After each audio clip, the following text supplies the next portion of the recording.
yang abadi terus-menerus. Begitu pula tatkala Allah Subhanahu wa taala memasukkan para penghuni neraka ke dalam neraka, maka tanatipun Allah Subhanahu wa taala, "Qala kam labistum fil ardi adada sinin?" Berapa lama kalian hidup sebenarnya di dunia? Qalu labisna yauman aw ba'dha yaum. Baru juga mereka sadar para penghuni neraka, "Oh puang, napa nak mari ngaramak koke, ternyata kehidupan saya di dunia hanya sehari atau bilangan setengah hari." Lalu kata Allah Subhanahu wa taala, "Labi'sa mattajartum fi yaumin aw ba'da yaum." Ya, merasakan itu pacallaku makukue. Ya. Kemaksiatan satu hari atau setengah hari di dunia juga dibalas ya dengan siksaan yang tiada hentinya. Ya. Kullama nadijat juluduhum, maka dari Allah Subhanahu wa taala bagaimana Allah menyiksa orang di neraka, kullama nadijat juluduhum, tungke capu rujukueh, baddalnahum juludan ghairaha liyadzuqul azab. Habis kulitnya tinggal tulang belulang, dikasihkan lagi kulit baru, dirasakan lagi ya, beda dari azab yang pertama, azab yang kedua dan azab berikutnya. Kita yakin bahwa umur kita tidak panjang. Kesempatan kita terbatas. Waktu kita juga terbatas. Semuanya punya batasan. Kayak kita harus yakin bahwa antara hari ini ya, dan akhirat itu tidak ada perantaranya, hanya esok ya. Maka dari Allah Subhanahu wa taala, wal tanzur nafsum ma qaddamat lighad. Hendaknya setiap jiwa memikirkan apa yang dia persembahkan untuk hari esok. Al-ghad artinya besok. Hari ini dan besok tidak ada perantaranya. Ya. Jadi yang punya cita-cita tinggi silahkan bercita-cita tinggi, tapi cita-cita kita itu ada batasannya sampai besok. Silahkan yang mau habiskan waktunya untuk mengumpulkan harta, benda, kekayaan, kekuasaan, silahkan, tapi batasannya sampai besok. Semuanya punya batasan. Ya. Makonaro, jadi kita sudah yakin bahwa kehidupan kita sangat sementara, maka kita butuh amalan-amalan. Meskipun kita sudah meninggal, pahala kita ini tidak terputus.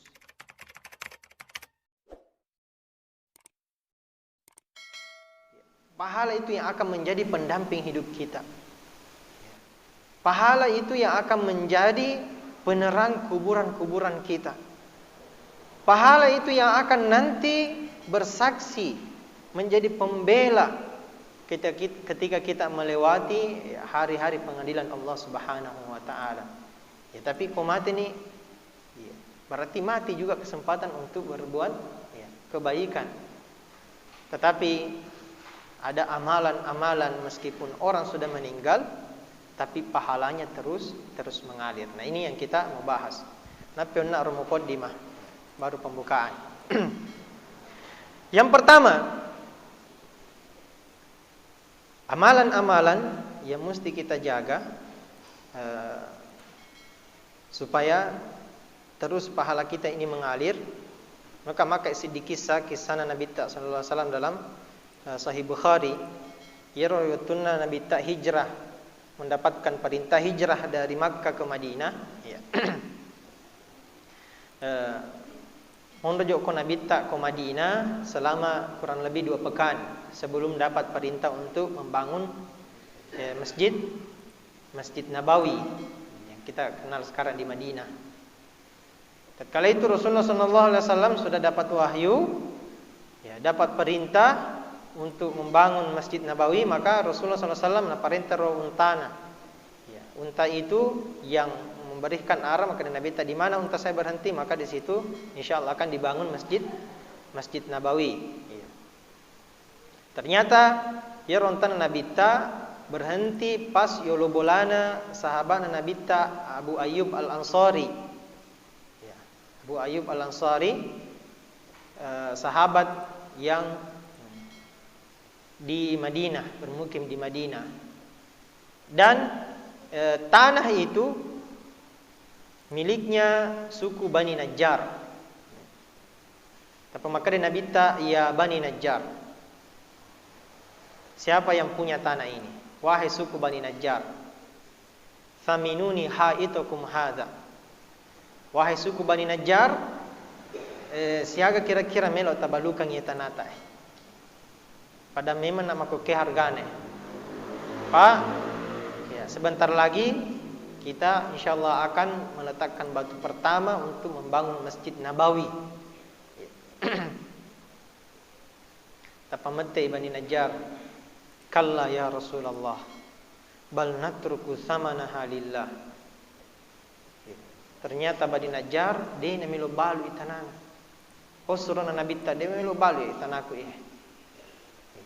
Bal natruku samanaha lillah. Tapi kami akan tinggalkan harganya, kami titipkan harganya hanya kepada Allah Subhanahu wa taala. Saya tahu nih kira-kira kejadian ini tahun berapa sekarang Hijriah? Itu telah 1 Hijrah, berarti hijrahnya pertama Rasulullah SAW dari Makkah ke Madinah 1444 Hijriah. Berarti itu kejadiannya sudah 1440 tahun. Ya, kurang lebih 1 abad, ya, 1 abad setengah. Cocok nih 1 abad. Saya ke 1 abad, Pak. 1 abad 100 di kurang lebih 15 abad, ya. Ya, kurang lebih 15 abad. 1440 tahun kejadiannya sudah berlalu. Sekarang ya, siapa yang bisa hitung berapa orang yang sudah sholat di Masjid Nabawi? Ada kira-kira pernah yang datang? Dan di situ Masjid Nabawi, ya masjid teraktif, tidak pernah kosong orang di situ beribadah. Entahkah itikaf, entahkah baca Quran, di sana juga ada ya, yang biasa pergi umroh atau haji, di sana juga ada halaqah-halaqah ilmu, ada kelas-kelas di situ, kelas-kelas ilmu. Ya, ada majelis-majelis ilmu, tidak pernah terputus dari kebaikan. Dan setiap orang yang melakukan kebaikan, satu kebaikan saja yang dilakukan di Masjid Nabawi, pasti pahalanya mengalir ke Bani Najjar. Pasti pahalanya mengalir ke sahabat-sahabat yang pemilik tanah ini. Kejadiannya sudah 1440 tahun dan sudah tidak terhitung berapa orang yang melakukan ketaatan. Siagan itu sujud, siagan itu baca Quran, siagan itu itikaf Quran. Ya. Dan ya, pahala di Masjid Nabawi beda dengan pahala-pahala di masjid-masjid lain, tentu dilipat gandakan. Bukan hanya salatnya, bacaan Qur'annya, sedekahnya, memberikan iftar, memberikan buka puasa. Orang di sana itu jauh, sangat jauh pahalanya dibandingkan dengan masjid-masjid lain. Nah, inilah amalan pertama yang harus kita pikirkan. Ya. Jadi yang pertama amalan yang dimana orang sudah meninggal tapi tidak terputus pahalanya. Apa itu? Wakaf. Ya. Ini ya setelah wakaf. Ya. Wakaf manfaah, yaitu mewakafkan atau memberikan tanah kita atau tempat kita atau milik kita untuk manfaatnya ya dipakai ya sudah seletak atau untuk umum. Ini yang dimaksud dengan wakaf ya. Dan yang pertama kali berwakaf ya, memang orang-orang Arab terkenal menengkabes itu ara-ara yolo ya. Mereka juga sering memberikan hartanya tapi bukan dalam bentuk wakaf ya, langsung habis saja. Nah, wakaf ini dihidupkan ketika Rasulullah SAW diutus ya, maka para sahabat juga berbondong-bondong dalam berwakaf. Intinya jamaah yang dimuliakan Allah Subhanahu wa taala, mega amalan-amalan, banyak amalan-amalan yang pahalanya luar biasa. Pada rek itu sabara. Maka dia Allah Subhanahu wa taala, "Innama yuwaffas sabiruna ajrahum bighairi hisab." Pahalanya orang sabar tanpa batas. Tapi kalau dia sudah meninggal, ya, pahalanya terputus sampai di situ. Puasa. Maka dia Maka dia Allah Subhanahu wa taala dalam hadis qudsi, "Wa ana ajzi bihi." Yaitu apalan atau mau puasai Saya yang lipat gandakan tanpa batas. Tapi kalau orang yang puasa itu sudah meninggal, maka terputus pahala puasanya sampai di situ. Ya. Tapi orang yang berwakaf, setiap kali manfaat itu digunakan. Ya. Yang berwakaf masjid misalnya. Seperti tadi contohnya kisah Bani Najjar. Tidak terhitung orang yang sholat di situ, orang yang sujud di situ, orang yang melakukan kebaikan di situ. Ya, maka kita yakin ya, bagaimana terangnya itu kuburan-kuburan mereka dengan ya, pahala-pahala yang terus mengalir. Bagaimana tentramnya mereka di alam barzakh, di alam kubur ya, dengan pahala-pahala yang terus mengalir tanpa terputus. Ini yang kita harus pikirkan.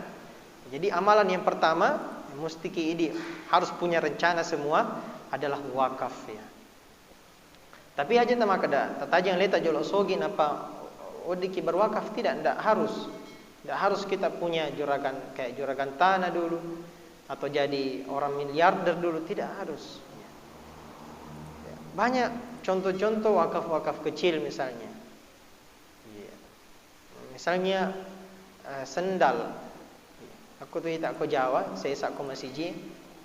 Ya, sendal siaga milih nih sendal KJP. Paling mahal mungkin 20.000 ya. Di situ dia tulis wakaf masjid ya. Jadi setiap kali orang yang memakai sandal itu, maka pahalanya mengalir ke orang yang berwakaf sandal itu. Contoh kecil. Contoh kecilnya. Maka saya anak-anak santri saya kalau yang mau keluar, sudah yang kelas 3 alia atau yang sudah mau jadi alumni, saya selalu wanti-wanti anak-anak buat kenang-kenangan di pesantren ini yang manfaatnya terus dipakai. Ya. Angkatan kemarin dia wakafkan kipas angin, ada yang wakafkan mikrofon. Ini kan dipakai terus manfaatnya. Ya, meskipun dibeli secara berjamaah, ya, tetapi mereka sudah belajar untuk berwakaf. Ya. Kita judul waktu mondo, ustadz-ustadz kita, kiai-kiai kita mengajarkan seperti itu. Sebelum keluar minimal satu angkatan itu ada wakafnya. Dan kami tatkala angkatan itu berwakaf sumur, kami sendiri yang gali, kami membelikan gorong-gorong ya. Dan alhamdulillah sumur itu masih terpakai. Ini kita harus pikirkan ini. Jadi amalan yang pertama adalah bagaimana seseorang bisa berwakaf ya. Aja tetaja yang letak sogi julu dapat berwakaf. Misalnya masjid yang dibangun ini ya. Wakaf manfaatnya kalau tidak bisa dibangun satu orang, bisa digotong.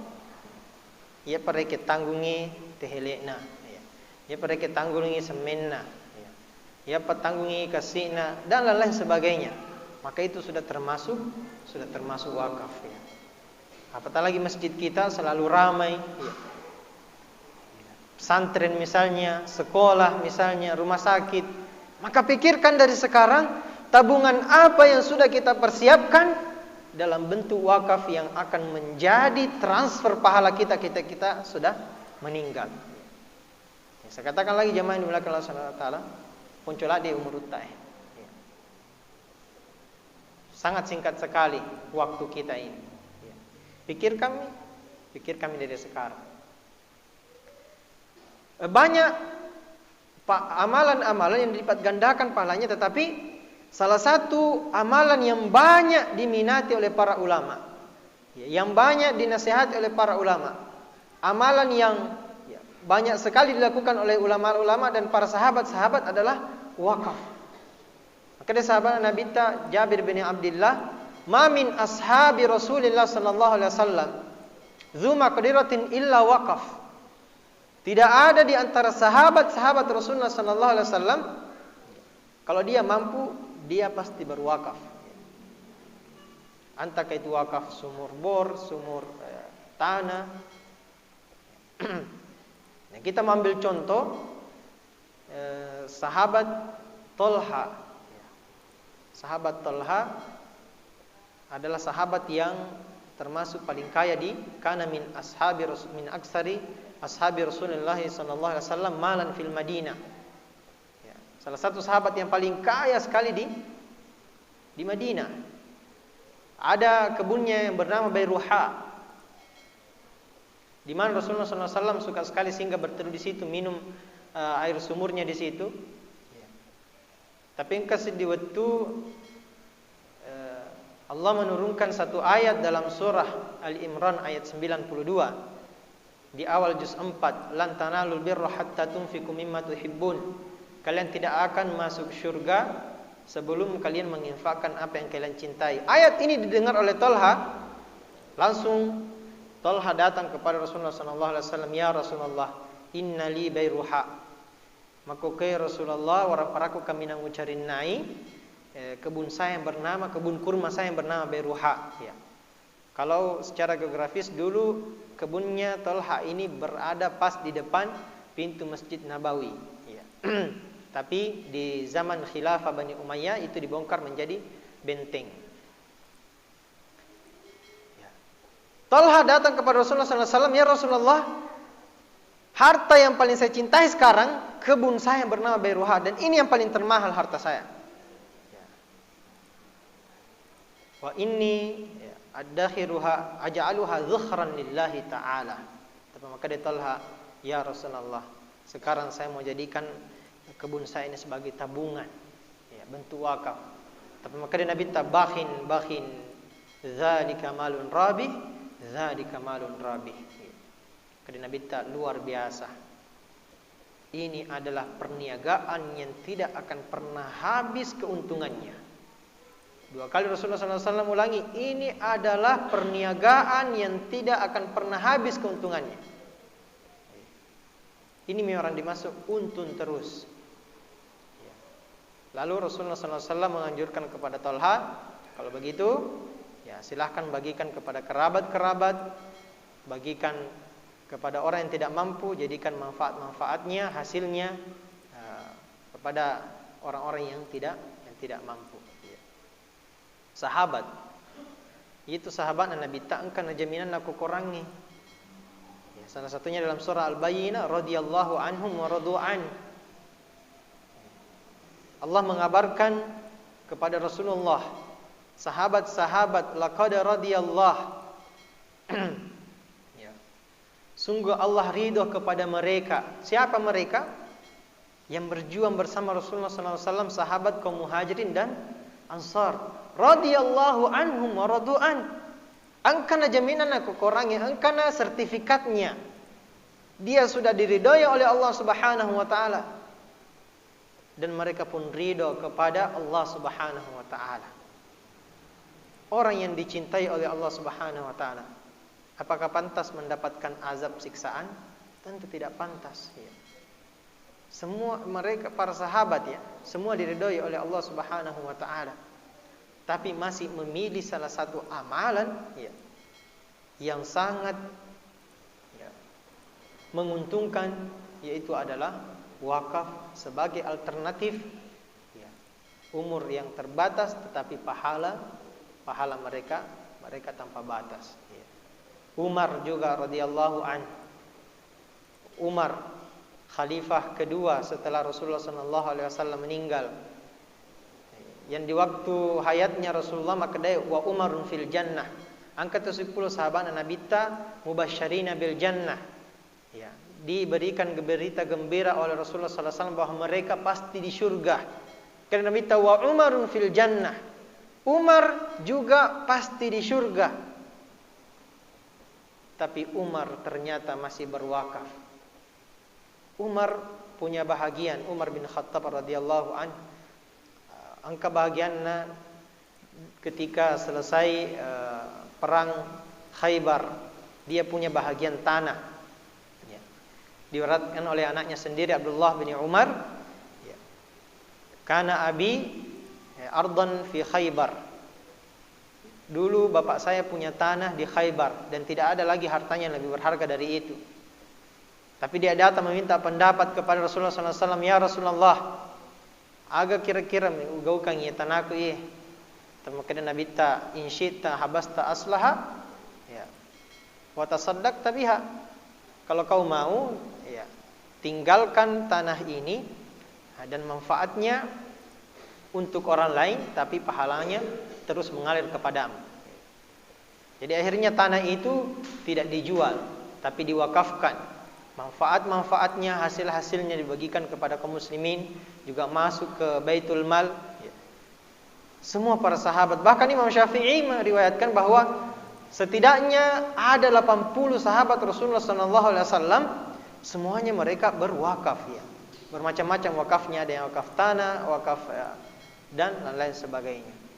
Ya. Kita juga demikian.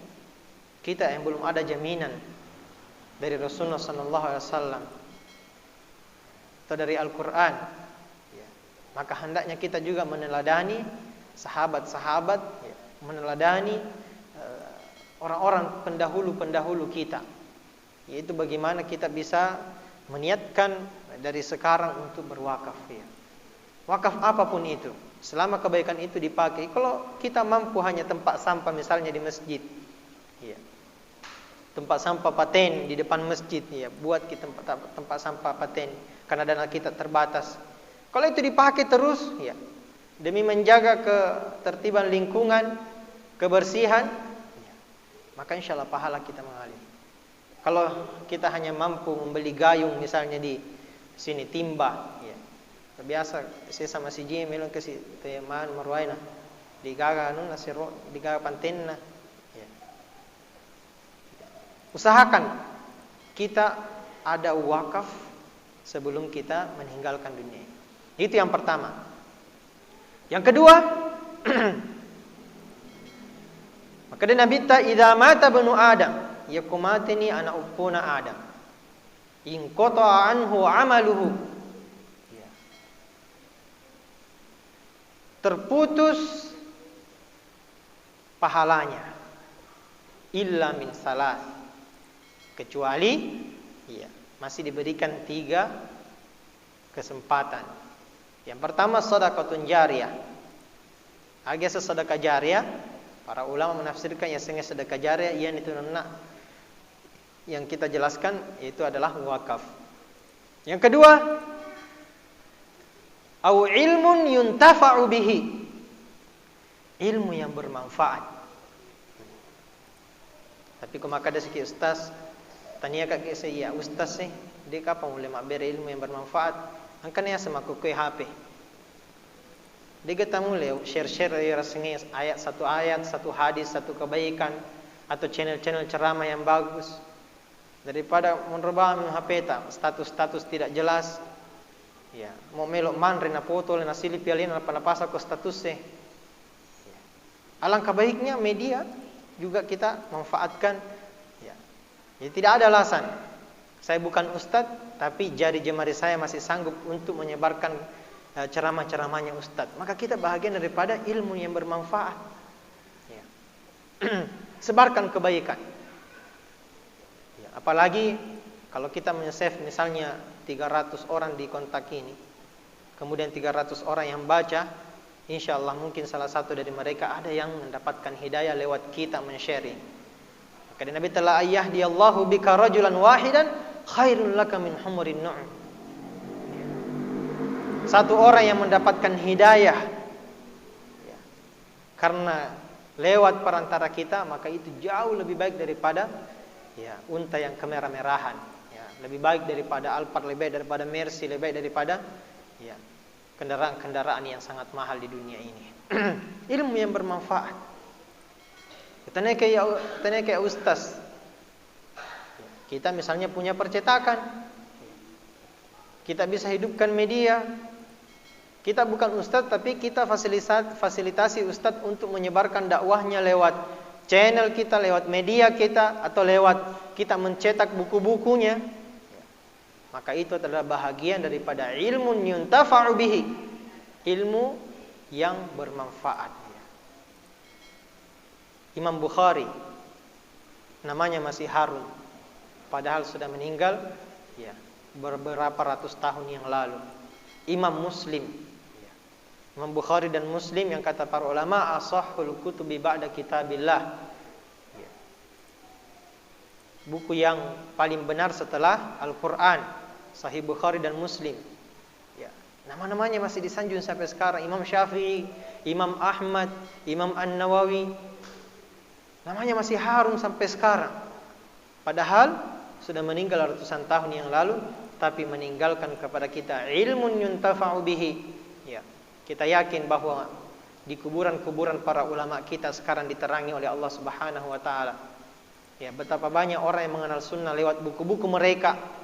Betapa banyak orang yang mengenal salat, ya, mengenal fikih, mengenal tauhid, mengenal akidah lewat buku-buku ilmu-ilmu yang mereka sebarkan. Maka kita yakin, ya, sekarang mereka terus mendapatkan transfer pahala dari orang-orang yang mengambil manfaat dari ilmu-ilmu mereka. Ya. Kita bukan orang yang kaya, ya, tapi kita punya fasilitas terbatas. Mari menyebarkan ilmu, ya. Mari menyebarkan ilmu yang bermanfaat, yang menjadi hujjah, yang akan menolong kita ketika kita meninggal, ya.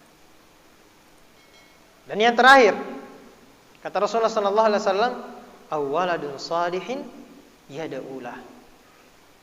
Terputus amalan kita kecuali, ya, 3 kesempatan atau 3 peluang. Dengan cara berwakaf, tidak sanggup berwakaf, sebarkan ilmu, ya. Atau yang ketiga, tinggalkan generasi-generasi yang senantiasa mendoakan kita ketika sudah tidak ada. Ya, persiapkan memang dari sekarang generasi-generasi. Kita tidak ada di bagian pertama, tidak ada di bagian kedua, maka jangan lewatkan di bagian ketiga ini. Tapi Ustaz, ya, tabe di Pekasia, ya, naring adale puange, masih banyak anak-anak generasi-generasi kita miga kasih tumak guru ku pesantrennya, miga tumelu makapala. Banyak orang yang mau, anak-anak soleh yang ingin belajar agama tapi, ya, tidak mampu. Maka kita bisa bahagian daripada mempersiapkan waladun saleh, anak-anak generasi-generasi yang baik, ya. Anak kan ada 2, ada namanya anak biologis, ada anak ideologis, ya. Ada anak biologis yang lahir dari rahim-rahim istri atau pasangan-pasangan kita. Ada namanya anak ideologis, itu anak-anak yang kita ambil, yang kita didik, yang kita asuh, yang kita sekolahkan, kemudian mereka belajar agama Allah Subhanahu wa taala, nantinya mereka kembali mendakwahkan agama-agama Allah Subhanahu wa taala, ya. Maka kita bahagian daripada ilmu, daripada anak-anak yang generasi-generasi saleh-saleha yang kita persiapkan, ya. Ya. Maka dengan cara apa? Dengan cara kita mempersiapkan generasi-generasi saleh-saleha, dengan cara dekatkan mereka, perbaiki akidahnya, dekatkan mereka dengan agama Allah Subhanahu wa taala. Rugi mentepas sekolah nataku selesai S1, S2, S3, tapi dia ini semajin nih, dia ini semangaji. Bagaimana dia mau doakan kita ketika kita nanti meninggal, sementara dia tidak tahu Tuhannya? Bagaimana dia mau mendoakan kita kepada kebaikan kalau sujud saja tidak pernah, baca kalamullah saja tidak pernah, ya. Maka bagaimana mungkin dia akan mendoakan kebaikan-kebaikan kita? Dengan cara pertama, dekatkan dia dulu dengan agama Allah Subhanahu wa taala, ya. Dengan merubah mindset pola pikir anak-anak kita, generasi-generasi kita. Contoh kecilnya misalnya, kota Pasiko lepe anak tak, matu ketemu kena barak makanjak jamamu, ya. Ini harus dirubah, ya. Memang salah satu alternatif, ya. Tapi kita harus tanamkan dulu lewat akidahnya. Kau jadi orang berprestasi, ya. Tapi prestasimu itu di dunia, kau harus berprestasi juga di akhirat, ya. Kecerdasan harus berbanding lurus dengan kecerdasan intelektual dan beragama. Apatahlah artinya titel yang tinggi tapi jauh dari agama Allah Subhanahu wa taala? Apa artinya kecerdasan yang tinggi tapi jauh dari perintah-perintah Allah Subhanahu wa taala?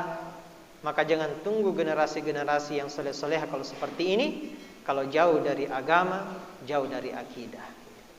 Maka inilah 3 alternatif yang kata Rasulullah sallallahu alaihi wasallam mesti kita harus, ya, berpikir dari sekarang, ya. Apa yang harus kita persiapkan? Wakaf apa yang harus saya siapkan? Ilmu apa yang harus saya sebarkan? Dan yang ketiga, generasi-generasi soleh-soleha, saya harus mempersiapkannya. Ya kupale dia tole telu-telunai. Maka alternatif terakhir, kalau ada namanya sedekah jariah, ada namanya pahala jariah yang pahala terus mengalir, maka jangan berbuat dosa jariah. Ini alternatif terakhir.